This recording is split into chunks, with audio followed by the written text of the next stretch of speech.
গুলো যে প্রদর্শন করা হয়েছে এগুলো আমাদের জন্য খুবই সিগনিফিক্যান্ট, বিশেষ করে তরুণ সমাজের জন্য খুবই সিগনিফিক্যান্ট। কারণ আপনারা যদি দেখেন যে বিগত 16 বছরে যে ফ্যাসিবাদী শাসন, সেখানে ভারতীয় আধিপত্যের বিরুদ্ধে কিছু বলা যেত না, ঠিক আছে। তো তাদের এগেনস্টে কিছু বললেই সেই ফ্যাসিস্ট যে খুনি হাসিনা ছিল বা ফ্যাসিস্ট যে সরকার ছিল, সেই সরকার আপনার জেলে ঢুকাই দিত, বিভিন্ন নিপীড়ন করতো, ক্রিমিনালাইজেশন করতো একটা অপরাধকে। তো সেইখানে যে যুব সমাজ ছিল তারা প্রতিবাদ করতে পারে না।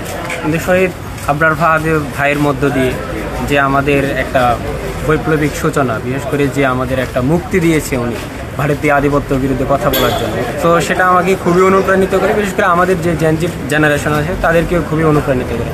তো আমি মনে করি আকসু কর্তৃক যে আয়োজন আবরার ফাহাদকে নিয়ে 7ই অক্টোবরের আয়োজন খুবই একটা সিগনিফিক্যান্ট আয়োজন, এবং এটার মধ্য দিয়ে আমাদের যে আগত যে জেনারেশন আছে তারাও জানতে পারবে যে ভারতীয় আধিপত্য বিরুদ্ধে কথা বলার জন্য একজন ভাই আমাদের শহীদ হয়েছিল। কখনো এরকম কোনো সেমিনার তো দূরে থাক, খুবই অল্প কয়েকজন মানুষ মিলে বসেও যদি কথা বলতে এই ব্যাপারগুলো নিয়ে, তাহলেও খুব গোপনে কথা বলতে হতো, বা এটা আসলে আশেপাশে কে আছে না আছে সব কিছু বিচার বিবেচনা করে কথা বলতে হতো। সেরকম একটা জায়গা থেকে এত দূর পর্যন্ত সংগ্রাম করে এসে যখন আমরা ঢাকা বিশ্ববিদ্যালয়ে RC মজুমদারের মতো একটা হলে আমরা এটা নিয়ে কথা বলতে পারছি, এত যোগ্য মানুষজন এসে আমাদের সামনে কথা বলছেন তার নিয়ে, তো এটা আসলে অনেক বড় একটা পাওয়া আমাদের জন্য অ্যাজ এ ঢাকা বিশ্ববিদ্যালয়ের শিক্ষার্থী হিসেবে। শহীদ আবরার ফাহাদ যিনি তার আদর্শ হিসাবে তিনি বাংলাদেশকে বেছে নিয়েছেন, অর্থাৎ বাংলাদেশের মানুষের যে স্বাধীন সার্বভৌম রাষ্ট্র হিসেবে বাংলাদেশকে টিকে থাকার যে একটি ভারতীয় আধিপত্যবাদের বিরুদ্ধে, অর্থাৎ যে কোনো আধিপত্যবাদী শক্তির বিরুদ্ধে যে দাঁড়ানো এবং কথা বলা, কণ্ঠকে উচ্চকিত করা তার আদর্শ ছিল। সেই আধিপত্যবাদ বিরোধী বাংলাদেশপন্থী মানুষ ছিলেন।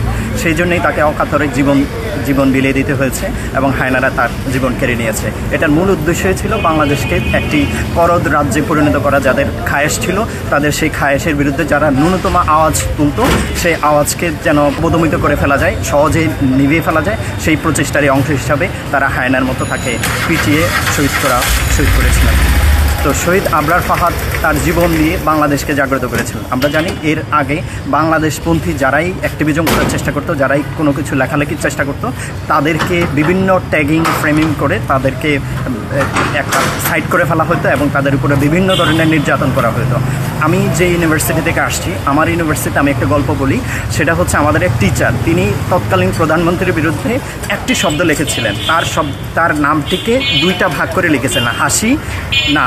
এই 2টা শব্দ লেখার কারণে তার উপরে যে নির্যাতন এবং তার ফ্যামিলির উপরে, তার ওয়াইফের উপরে যে নির্যাতন চালিয়েছিল তৎকালীন ছাত্রলীগ নেতারা, সেটা বিশ্বের ইতিহাসে এমন কোনো কারো উপরে এই একটা শব্দ লেখার কারণে হয়নি।